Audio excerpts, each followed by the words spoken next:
Vous êtes-vous déjà demandé combien de temps il vous restait vraiment après 70 ans? Chaque année qui passe devient plus précieuse et la vérité, c'est que votre corps vous envoie déjà des signaux sur votre espérance de vie. Certaines personnes restent pleines d'énergie, vives d'esprit et en bonne santé dans leur 7e décennie, tandis que d'autres commencent à ralentir, luttant contre la fatigue et des problèmes de santé. La différence se joue souvent sur quelques signes clés, discrets mais puissants, qui peuvent vous donner un aperçu de votre avenir. Dans cette vidéo, nous allons explorer ensemble 7 signes qui peuvent révéler combien de temps vous pourriez vivre après 70 ans. Ce ne sont pas des suppositions ni des croyances, mais des éléments observés chez les personnes qui vivent longtemps et en bonne santé, selon les chercheurs et les médecins. À la fin de cette vidéo, vous saurez exactement ce qu'il faut observer dans votre propre corps et votre mode de vie, et surtout, quelles actions concrètes adopter pour vivre plus longtemps tout en restant en forme. Restez bien jusqu'au bout, car il est possible que vous passiez à côté de petits détails qui ont pourtant un grand impact sur votre avenir. Une fois que vous aurez identifié ces signes, vous aurez une vision plus claire de votre situation actuelle et des changements à faire pour ajouter des années à votre vie. Allons-y. Premier signe. Votre capacité à tenir en équilibre sur une seule jambe. L'équilibre, ce n'est pas quelque chose auquel on pense, jusqu'au jour où on commence à le perdre. Et pourtant, votre capacité à rester debout sur une seule jambe pendant au moins 10 secondes est l'un des meilleurs indicateurs de votre espérance de vie. Des chercheurs ont découvert que les personnes qui peinent à garder l'équilibre sont plus exposées aux chutes, aux blessures, mais aussi au déclin cognitif.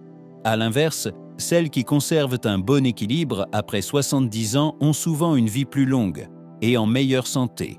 Imaginez 2 femmes, Monique et Jacqueline, toutes les 2 âgées de 72 ans. Monique a toujours été active. Elle marche tous les jours, pratique le yoga et peut facilement lever un pied sans perdre l'équilibre.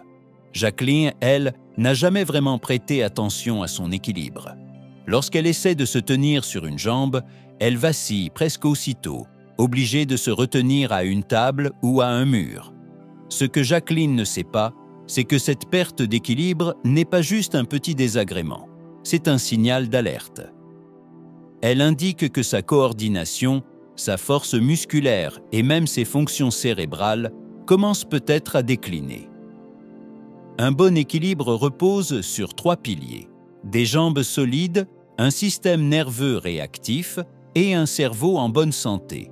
Si vous remarquez que vous trébuchez plus souvent, que vous vous sentez instable en tournant brusquement ou que vous devez vous agripper aux meubles pour marcher, il est temps d'agir. La bonne nouvelle, c'est que l'équilibre se travaille et s'améliore.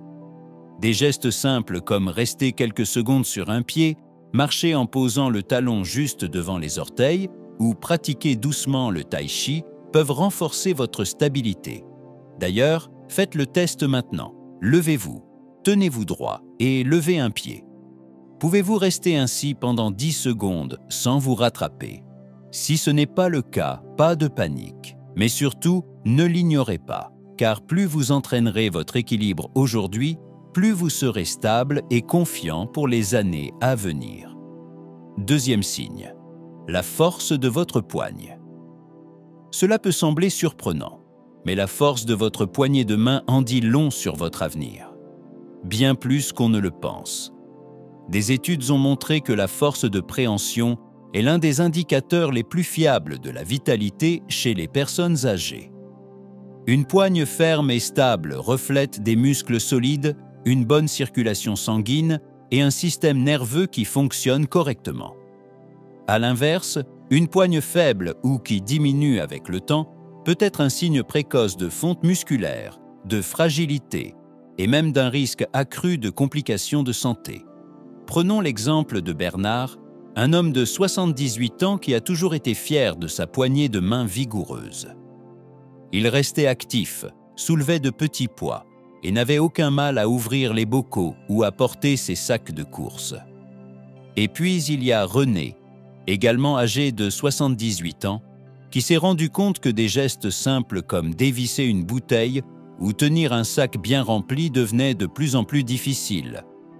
Il a mis ça sur le compte de l'âge, sans savoir que cette perte de force dans ses mains était un signal. Ses muscles s'affaiblissaient et cela pouvait augmenter son risque de chute, de blessure, et même raccourcir son espérance de vie.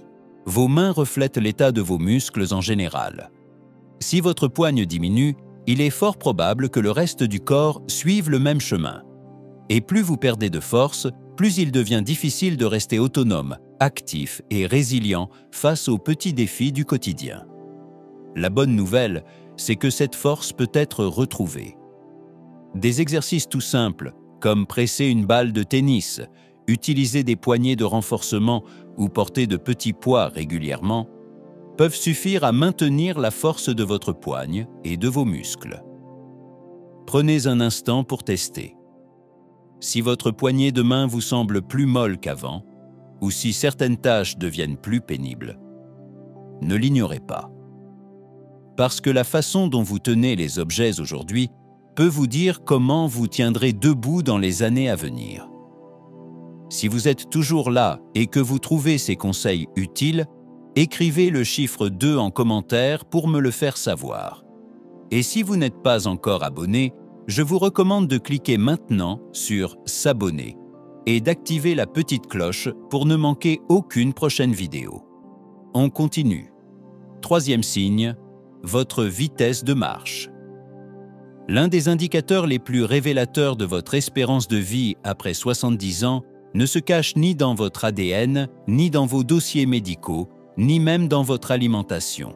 C'est quelque chose de beaucoup plus simple, votre vitesse de marche. Les recherches montrent que les personnes qui conservent une allure régulière et dynamique à partir de 70 ans vivent souvent plus longtemps que celles dont la démarche ralentit visiblement avec le temps.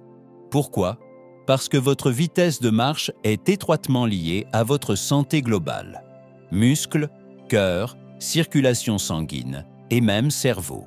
Prenons deux hommes, Jacques et André, tous deux âgés de 75 ans. Jacques marche chaque matin, à un rythme constant. Il traverse la rue sans difficulté, monte les escaliers sans s'arrêter.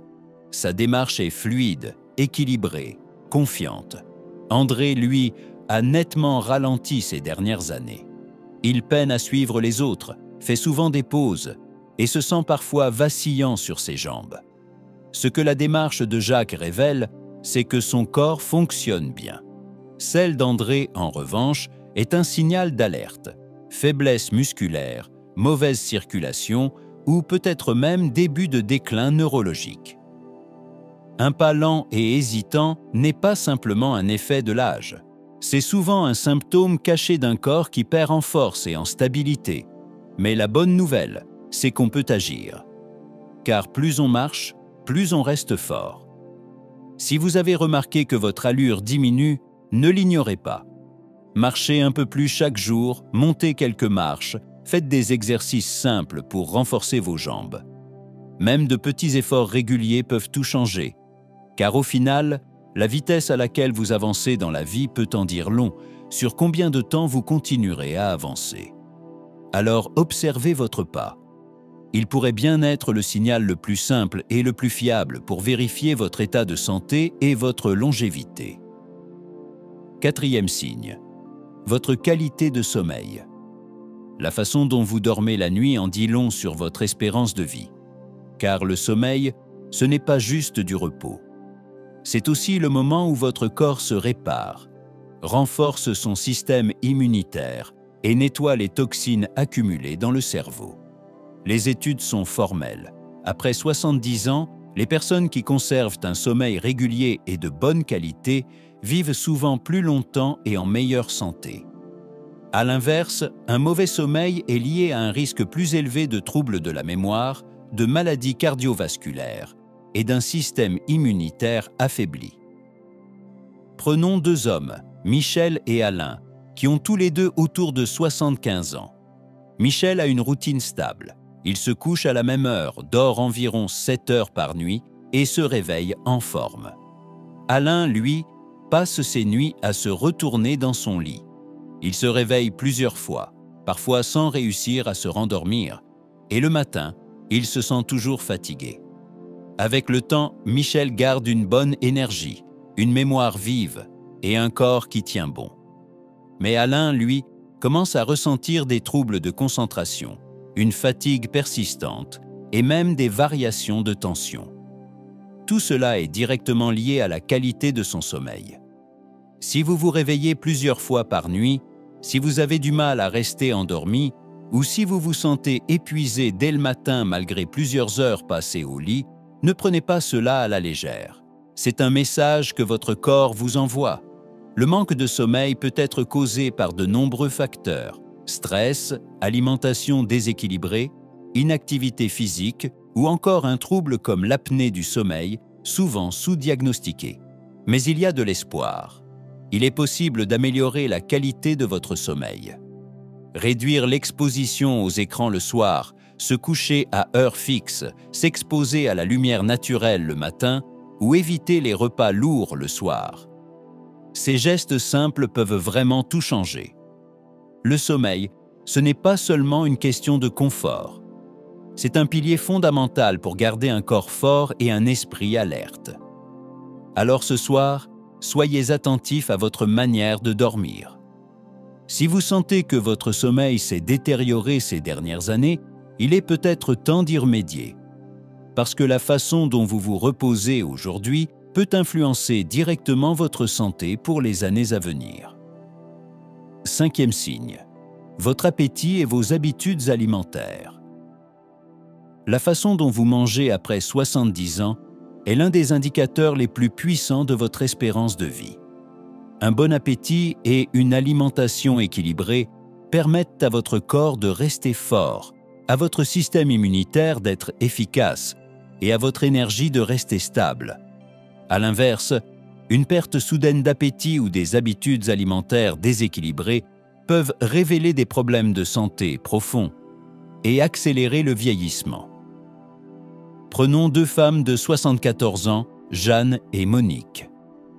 Jeanne aime manger. Elle prépare ses repas avec des aliments frais et variés, garde un poids stable et se sent pleine d'énergie toute la journée. Monique, elle, remarque qu'elle n'a plus très faim. Elle saute des repas, grignote des produits industriels et a perdu du poids sans le vouloir depuis 1 an. Ce qu'elle ignore, c'est que cette perte d'appétit n'est pas un simple détail. C'est un signal d'alerte. Son corps pourrait ne plus absorber correctement les nutriments, ce qui fragilise ses muscles, ralentit son métabolisme et affaiblit son système immunitaire. Chez les personnes âgées, un appétit qui diminue peut indiquer des problèmes digestifs, des changements hormonaux, voire les premiers signes d'un déclin cognitif. Et quand l'alimentation devient insuffisante, le corps commence à puiser dans les muscles. Résultat: faiblesse, fatigue, fragilité et un risque accru de chute ou de maladie. Alors, si vous avez constaté des changements, comme une sensation de satiété trop rapide, un désintérêt pour la nourriture ou une perte de poids inattendue, il est temps d'agir. Bien manger après 70 ans ne sert pas seulement à calmer la faim, c'est une question de carburant. Votre corps a besoin de nutriments essentiels pour fonctionner correctement. Privilégiez les aliments riches et naturels, buvez suffisamment d'eau et surtout, ne négligez jamais un appétit qui diminue. Cela pourrait être un signal discret, mais crucial. Posez-vous la question: est-ce que vous prenez encore plaisir à manger? Est-ce que vous consommez assez de protéines, de fibres, de bonnes graisses? Ou avez-vous remarqué une baisse de votre appétit, accompagnée d'une fatigue nouvelle? Parce que la manière dont vous vous nourrissez aujourd'hui aura un impact direct sur votre force, votre autonomie et votre qualité de vie dans les années à venir. 6e signe. Votre capacité à gérer le stress. La façon dont vous gérez le stress après 70 ans peut en dire long sur votre espérance de vie. Le stress chronique ne se contente pas d'abîmer l'humeur. Il affaiblit le système immunitaire, augmente le risque de maladies cardiovasculaires et accélère le vieillissement. À l'inverse, ceux qui savent gérer le stress de manière saine restent souvent en meilleure forme, plus actifs et mentalement vifs bien plus longtemps. Prenons l'exemple de deux hommes de 76 ans, Henri et Marcel. Henri traverse les mêmes épreuves que tout le monde, des dépenses imprévues, des inquiétudes de santé, des tensions familiales. Mais il les affronte avec calme et lucidité. Il pratique la respiration profonde, reste en contact avec ses proches et ne laisse pas les problèmes s'installer dans son esprit. Marcel, en revanche, garde tout pour lui. Il s'inquiète en permanence, se sent dépassé par la moindre contrariété et rumine des pensées négatives sans fin. Ce stress continu finit par épuiser son corps. Sa tension artérielle monte, son sommeil se dégrade et son énergie diminue. Le stress prolongé déclenche des inflammations dans le corps. Et ces inflammations sont liées à presque toutes les grandes maladies liées à l'âge, de l'Alzheimer aux troubles cardiaques. Alors si vous vous sentez souvent tendu, irrité ou vidé émotionnellement, ne laissez pas passer ça. Apprendre à mieux gérer le stress, que ce soit par la méditation, l'activité physique, la respiration ou même le rire, peut littéralement ajouter des années à votre vie. Posez-vous la question, quand un problème survient, est-ce que vous avancez avec souplesse ou est-ce que vous restez bloqué, prisonnier de l'inquiétude? Votre capacité à rester calme, à chercher des solutions et à vous concentrer sur ce que vous pouvez contrôler n'est pas seulement bénéfique pour votre bien-être mental. C'est un facteur décisif pour vivre plus longtemps et en meilleure santé. Si vous êtes toujours là et que vous trouvez ces conseils utiles, écrivez numéro 6 en commentaire pour me le faire savoir. Et si ce n'est pas encore fait, pensez à vous abonner et à activer la cloche pour ne rien manquer. Votre soutien nous permet de continuer à créer des contenus utiles et inspirants. Passons à la suite. 7e signe, vos liens sociaux. La solidité de vos relations humaines est l'un des meilleurs indicateurs de votre espérance de vie après 70 ans. De nombreuses études l'ont montré. Les personnes qui entretiennent des liens sociaux forts avec des amis, de la famille ou dans des activités de groupe vivent de plus longtemps et en meilleure santé. À l'inverse, la solitude est associée à un risque plus élevé de maladies cardiaques, de dépression, de déclin cognitif et même de mortalité précoce. Prenons deux femmes de 78 ans, Madeleine et Lucie. Madeleine mène une vie sociale active. Elle garde contact avec ses anciennes amies, participe à un club de lecture et adore passer du temps avec sa famille. Elle aime discuter, rire et se sent connectée aux gens autour d'elle. Lucie, en revanche, vit presque toujours seule. Elle a perdu le contact avec plusieurs amis au fil des années et bien qu'elle ait de la famille, elle appelle rarement. Peu à peu, elle s'isole. Son moral baisse et sa santé aussi. Les liens humains ne sont pas uniquement un soutien émotionnel.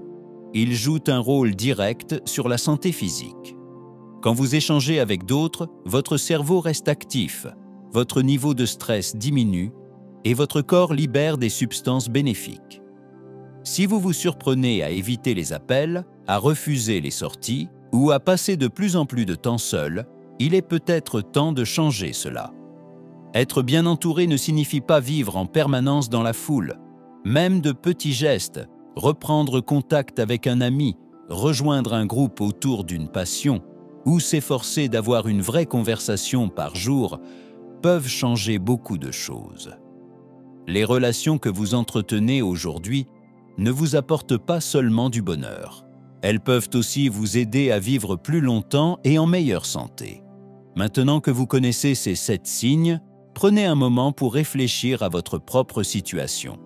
Vous sentez-vous encore solide, confiant, bien dans votre corps et votre esprit? Ou bien avez-vous remarqué des changements subtils qui pourraient vous alerter? La bonne nouvelle, c'est que tous ces éléments, votre vitesse de marche, votre force dans les mains, votre équilibre, votre sommeil, votre appétit, votre gestion du stress et vos liens sociaux sont modifiables. Rien n'est figé. Et les décisions que vous prenez dès aujourd'hui peuvent avoir un immense impact sur les années à venir. Si vous avez identifié un point à améliorer, n'attendez pas qu'un médecin vous dise qu'il est temps de réagir. Commencez maintenant. Marchez un peu plus, renforcez vos muscles, veillez à la qualité de votre sommeil, gardez le contact avec vos proches et prenez soin de votre paix intérieure. L'objectif, ce n'est pas seulement de vivre plus longtemps, c'est de vivre mieux. Parce qu'au fond, la longévité ne se mesure pas seulement en années, mais en qualité de vie. Merci d'avoir regardé cette vidéo. Dites-nous en commentaire ce que vous avez retenu aujourd'hui et comment vous comptez l'appliquer dans votre quotidien. Vos messages nous motivent énormément. Si cette vidéo vous a été utile, pensez à cliquer sur « J'aime », à vous abonner et à la partager autour de vous. Votre soutien nous permet de continuer à produire du contenu bienveillant, utile et inspirant. Merci encore et à très bientôt.